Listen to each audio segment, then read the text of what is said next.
Hello and welcome to Parasol's Rewind, the show where I 200 older characters so you don't have to.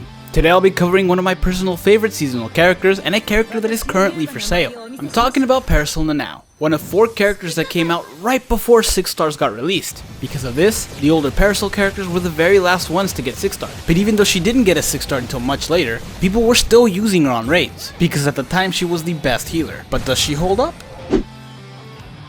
As always, I started with the normal attack damage build, and I actually did like this build. Nanao does range damage, and she has a hollow killer and a plus 20 bruiser. It's not a crazy amount of damage, as her attack is not that high, but it is decent, and her strong attacks are well suited for this build. This is because in addition to having that heal move, Strong Attack 2, her Strong Attack 1 pushes enemies back, and it's perfect for a healer because it means that you get more space between you and the enemy. It also does a pretty good amount of damage for having 0 SP for this build. Her Strong Attack 3 on the other hand doesn't do that much damage on this build, but it's also good for when you get surrounded by enemies to quickly get out of there. So I'm gonna say this build is viable, though maybe a little bit slow.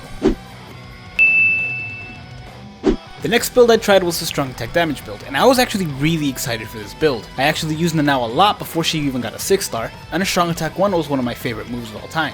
So I was excited to see how it held up. And boy did it hold up.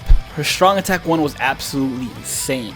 Especially for a character who doesn't have Frenzy, all she has is a plus 40 Berserker. This attack hits multiple times, and it does a significant amount of damage. Granted, I do have a killer advantage, as well as an attribute advantage, so I am aware that this has something to do with it, but still, it pushes enemies back, and it's a strong attack 1, so it comes back really quickly, especially since she has a recharge link.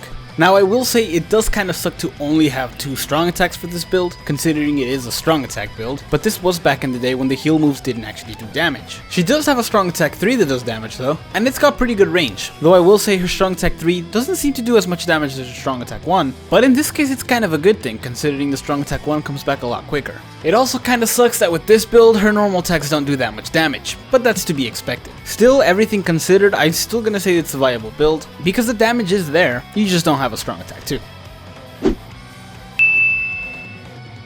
And finally we have the strong attack recharge build, and honestly I was kind of dreading this. Her strong attack 1 does a pretty good amount of damage with a strong attack damage build, but her strong attack 3 didn't do as much damage, so I was afraid that this wasn't going to be a viable build. But I was incorrect. Her strong attack 3 still did a decent amount of damage, and her strong attack 1 still dealt a ton of damage, but obviously not as much with the strong attack damage build. Still, it's crazy, but the only reason I think this is a viable build is for that strong attack 1. That, and of course her healing comes back twice as fast, but still that insane strong attack 1 is reason enough to try this build, as you can spam it every 3 seconds and it has insane range.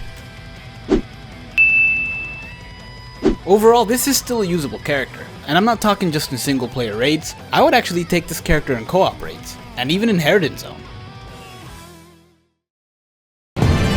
楽しくなってきたじゃないの。七尾ちゃん、もういいよ。七尾ちゃん Thank you guys so much for watching. If you enjoyed this video, hit like and subscribe to the channel, and let me know what other characters you want to see in Rewind.